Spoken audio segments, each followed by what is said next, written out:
नमस्कार शेतकरी मित्रांनो, शेतकऱ्यांची शेतीशाळा प्राकृतिक आधुनिक कृषी शोध प्रशिक्षण संस्था रामपुरी बुद्रुक आणि al crop development 80-20 farming business school and चिकित्सालयमध्ये आपले सहर्ष स्वागत आहे।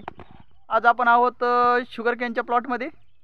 पहा कसा निरोगी असा जबरदस्त प्लॉट आहे आपला। ऊसांची ग्रोथ एक नंबर आहे, कांड्यांची साईज चांगली आहे। पाचटीचा जो आपल्याला लांबी आणि रुंदी दिसते ती एक नंबर आहे। पाचटीची लांबी रुंदी एक नंबर आहे।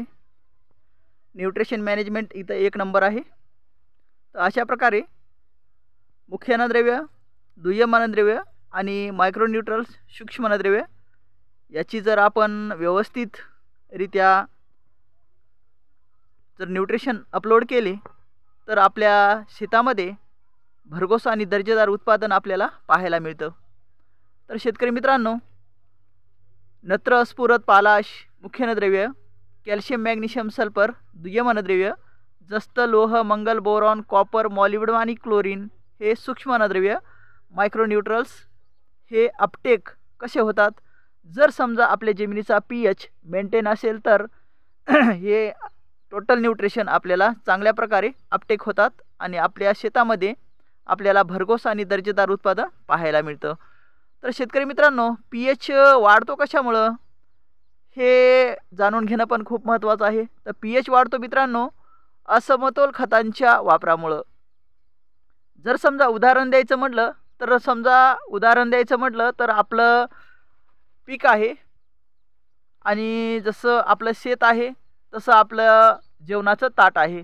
तर जेवणाच्या ताटामध्ये जर समजा आपण सगळ्यात मोठा भाग कशाचा असतो, भाकरीचा असतो। त्यानंतर छोटा भाग कशाचा असतो, भाजीचा असतो आणि त्यानंतर छोटा भाग कशाचा असतो, मसाल्यांचा असतो। तर जसं आपल्याला जास्त लागतं भाकर, पोळी किंवा भात हे समजा मुख्य अन्नद्रव्य। दुय्यम अन्नद्रव्य म्हणजे भाजीपाला किंवा भाजी करायचं साहित्य घ्या, आलू, बटाटे, कांदे, वांगे किंवा इतर भाजी हे घ्या आणि त्याला लागण्यासाठी, त्याला चविष्ट बनवण्यासाठी जे आपण वापरतो मसाले, त्याला सूक्ष्म अन्नद्रव्य समजा म्हणजे मायक्रोन्यूट्रल्स। अशा प्रकारे जसं समजा आपल्या जेवणामध्ये मीठ आवश्यक आहे, चटणी आवश्यक आहे, फोडणीला तेल आवश्यक आहे, काही मसाले आवश्यक आहेत, हळद आवश्यक आहे, जिरे, मिरे, मोहरी ह्या गोष्टी आवश्यक आहेत।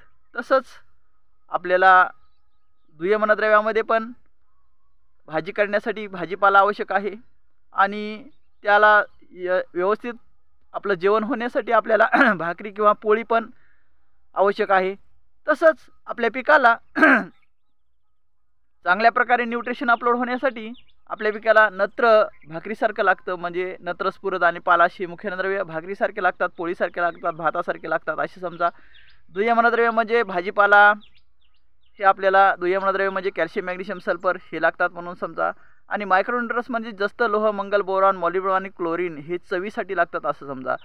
जसं आपल्याला जेवण तयार करता येत नाही आहे हे टोटल साहित्य असल्याशिवाय, तसंच आपल्या पिकाला आपल्या जमिनीतून न्यूट्रिशन उचलता येत नाहीत किंवा आपलं जीवन उदरनिर्वाह पिकांचा पूर्ण करता येत नाही जोपर्यंत आपण समतोल खताचा वापर करत नाहीत तोपर्यंत।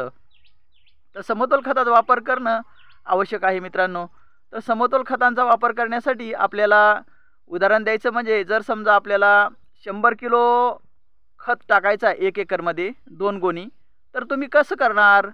तर त्यासाठी एक सूत्र सांगतो मित्रांनो। त्यासाठी आहे सूत्र, नत्र, स्फुरद, पालाश म्हणजे मुख्य अन्नद्रव्य टाका तुम्ही 65 किलो, दुय्यम अन्नद्रव्य टाका तुम्ही 25 किलो आणि सूक्ष्म अन्नद्रव्य म्हणजे मायक्रोन्यूट्रल्स टाका 15 किलो। म्हणजे किती झालं, 65, 25 आणि 15 बरोबर 100 किलो।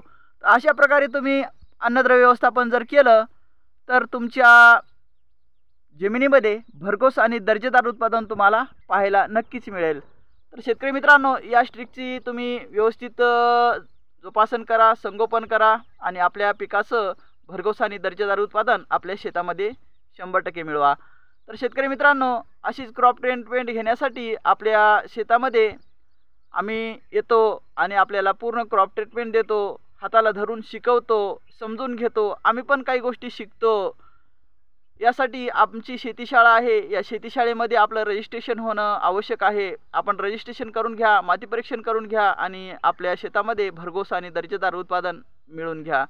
जय हिंद, जय महाराष्ट्र मित्रांनो. धन्यवाद, नमस्कार, राम राम.